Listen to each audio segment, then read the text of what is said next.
Mon prochain invité, c'est le copropriétaire du Café Bistrot au Coin du Monde, également président du club de hockey L'Everest. Tout le monde connaît Pierre Bouffard à Montmagny. Même, on a vu ton visage dans le bulletin nouvelle. Pierre Bouffard, bonjour. Bonjour, Michel, ça va bien? Ça va bien, merci. Et toi? Oui, ça va bien.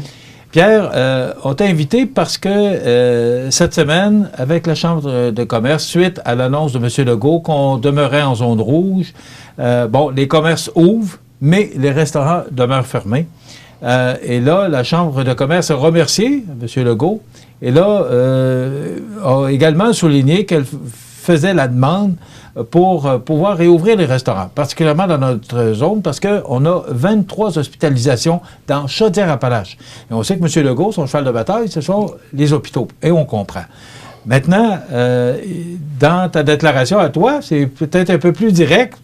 Là, nous exigeons la réouverture. Explique-nous, d'abord, Pierre, moi, ce que je voudrais, comme copropriétaire, parce qu'on s'est parlé hier, tu me disais, bon, ça fait 5 mois depuis le début de la pandémie. Oui, 5-6 mois, oui. Bon, que le Café Bistrot Coin du Monde est fermé. Puis on sait que vous êtes dynamique, et ça marchait à fond de train, là, et tout d'un coup, bang, ça arrête. Comment, avec les copropriétaires, comment vous vivez ça?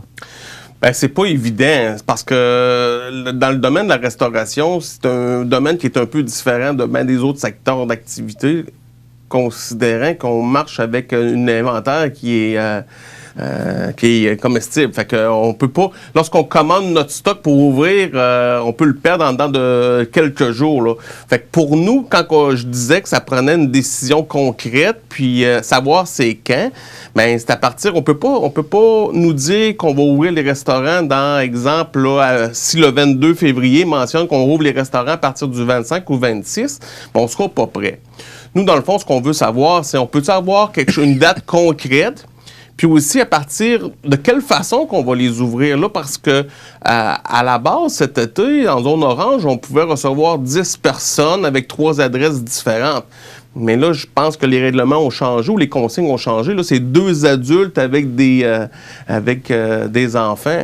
Bien, il y a certains restaurants, ça va être difficile d'avoir une certaine rentabilité. Déjà, à l'époque, on avait 50 % de nos capacités. On réussissait à fonctionner normalement, correct, là.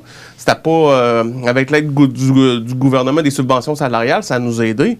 Mais on peut pas... dans des conditions actuelles, là, de zone orange avec 2 adultes et des enfants sur la même table, en limitant le nombre de tables en raison de l'espace, ce qui est normal aussi, mais ça va être difficile de rentabiliser des restaurants de cette façon-là. Fait qu'on veut savoir un peu, est-ce que les restaurants en zone orange vont être assouplis les règles ou vont demeurer? On veut juste, dans le fond, du concret, là.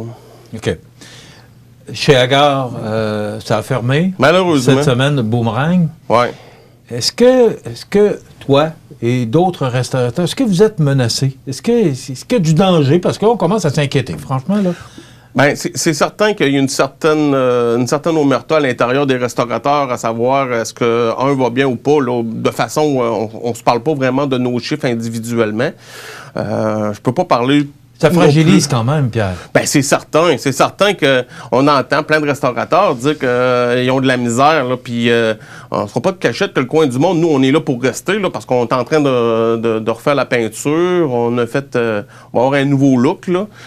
Mais... Ça fait du bien à entendre. Bien, on ne l'aurait pas fait si on aurait été précaire. Par contre, si on nous dit qu'on ne rouvrira pas avant le mois de mai, bien là, ça va être plus difficile, là.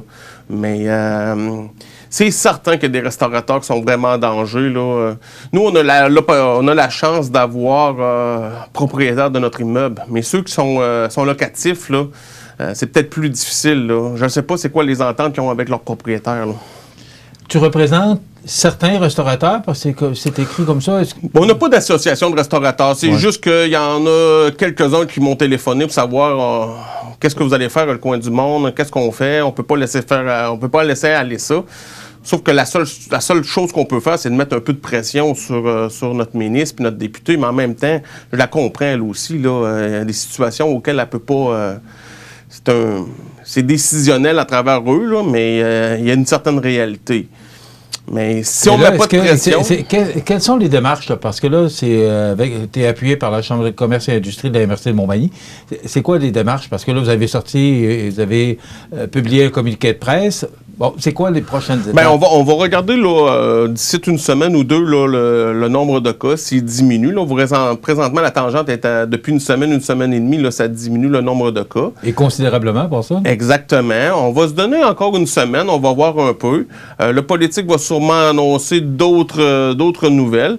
Puis si les restaurants ne font pas partie des nouvelles annoncées, ben on ira de l'avant un peu plus avec au moins une rencontre peut-être avec Mme Proulx pour savoir jusqu'où qu'on peut aller. Est-ce que vous avez communiqué avec Mme Proulx? Est-ce qu'il y a des démarches qui ont été faites auprès de la députée J'ai ministre? discuté avec Mme Roy, son attachée de presse ici à Montmagny. Mais on n'a pas été... on a discuté cordialement. De toute manière, c'est toujours cordial avec Marie-Ève puis avec Mme Roy. Mais on aimerait en savoir davantage, mais ils n'ont pas vraiment plus de réponses à nous donner actuellement, là. Mais, déçu de ce que le premier ministre a annoncé mardi? Ouais, déçu, oui. Pas surpris. Mais déçu. Parce qu'à quelque part, il y a des champs. Comme dans la zone orange, là, tantôt, je te faisais part, là, c'était à 10, dans le secteur de la restauration, c'était à 10 personnes, 3 adresses sur une même table. On est rendu à 2 adultes seulement avec des enfants. Fait que les règles, ils évoluent, ils changent toujours, mais sans qu'on le sache et trop. Et plus restrictives, sans qu'on le sache. Fait que c'est un peu ça, la déception. C'est que la journée qu'ils vont dire, oui, on rouvre les restaurants, mais va falloir vous respecter les consignes. Les consignes, on les avait déjà respectées cet été. Mais si on a moins de monde encore sur notre table, la possibilité d'accueillir moins de monde, bien, c'est plus difficile. Là, ça ne deviendra pas rentable. Est-ce qu'on rouvre les restaurants juste pour les ouvrir, pour que ça paraisse bien? Mais en même temps, c'est toujours une histoire financière. Ben oui, en même temps, on ne peut pas rouvrir non plus. Puis c'est pour nos employés aussi, là. Bon, c'est un bon point parce que je voulais t'en parler. On entendait cette semaine sur les ondes de Radio-Canada Québec M. McNeil, le propriétaire du Cosmos, qui a donné une entrevue à Bruno Savard, oui, et qui parlait, lui, qui faisait, excusez l'anglicisme, le take-out, mais pour garder ses employés ou une partie de ses employés, parce que sa plus grande crainte, à part l'aspect financier, c'est la pénurie de main-d'œuvre dans la restauration. Est-ce que c'est une de vos craintes? Bien, c'est la crainte de tous les restaurateurs. Déjà, à la base, on avait une pénurie de main-d'œuvre dans les cuisines. Dans le service, on réussit quand même à bien s'en sortir. C'est un peu plus payant aussi. Oui, parce que c'est ça, il y a les pourboires, il y a tout, mais nous, on a beaucoup d'étudiants aussi, puis d'étudiantes là, dans le service. Au service, on a peut-être 2 ou 3 permanentes, mais dans la cuisine, c'est pratiquement juste des permanents, à part les fins de semaine où il y a un étudiant ou 2 qui se greffe à notre permanence. J'ai communiqué avec nos employés actuellement. Pour le moment, chez nous, on est correct, là, mais ça ne sera pas le cas pour bien des... Puis je pense que monsieur le propriétaire du Cosmos en faisait part, là. C'est certain que les employés vont vouloir travailler aussi. Il y en a que ça leur convient d'être sur le chômage, mais il y en a d'autres qui ont besoin de défis, puis d'autres de revenus aussi, là. Fait que... Est-ce que la PCE aux étudiants vous a nuit l'an dernier? Est-ce que vous avez eu de la difficulté à recruter par rapport à la PCE étudiante? On avait une crainte. Pour nous, c'est 1 ou 2 cas, là, mais ça n'a pas été catastrophique dans notre situation à nous. Par contre, je sais qu'il y a plein de restaurants dans la région de Québec où ça a été vraiment difficile de recruter là, en raison de la PCU, là. OK. Donc, ce que je comprends, il y a de la satisfaction par rapport aux restaurateurs de la région. On attend de voir comment ça va se passer et on veut faire pression auprès de la députée ministre ou d'aller plus haut. On veut des informations concrètes, à savoir les possibilités d'ouvrir, si c'est à mi-mars, si c'est à mi-avril. Puis, c'est quoi la tangente avant d'ouvrir? Ce que vous voulez, c'est un échéancier. Oui, parce que le domaine de la restauration, ça ne se gère pas comme une autre entreprise normalement. Il va falloir... Il y a de la production à faire, il y a de l'achat pas d'équipement, mais de l'achat de nourriture, de boissons. Il y a beaucoup de pertes à prévoir aussi. Effectivement, il faut gérer cette perte-là aussi. Fait que là, s'il y a un couvre-feu, en plus, mettons qu'on ouvre les restaurants, mais le couvre-feu demeure à 20 heures, il va falloir évaluer est-ce que c'est rentable d'ouvrir quand même un restaurant, même s'il nous offre la possibilité de le faire. Là. Normalement, vous fermez à quelle heure? Nous, on ferme à 10 heures les fins de semaine, la semaine, puis 1 heure la fin de semaine. OK. On va suivre ça de près. Tiens-nous au courant merci, Michel. des développements. Mais comme tu es président du club de hockey l'Everest, alors on va juste on va changer le chapeau. Parce que, bon, il n'y a pas eu de hockey cette année. Malheureusement. Vous avez essayé toutes sortes de formules, mais la santé publique a vite mis fin à ça. Il se passe quoi actuellement pour l'Everest? Parce que là, on n'en entend pas parler ou presque pas, là. Bien, ce qui est décevant à la base, c'est les jeunes. Nos années juniors, ils ne font que passer. Hein. On a 18 ans, une fois 19, 20. Puis c'est pas comme du hockey d'adulte ou du senior où ce qu'on manque une saison, on est capable de se reprendre. Mais quand tu es junior, ben quand tu as fini ton année de 20 ans, ça se termine. Là.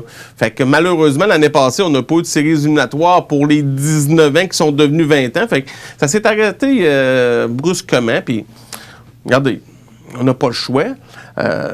J'ai une pensée pour eux.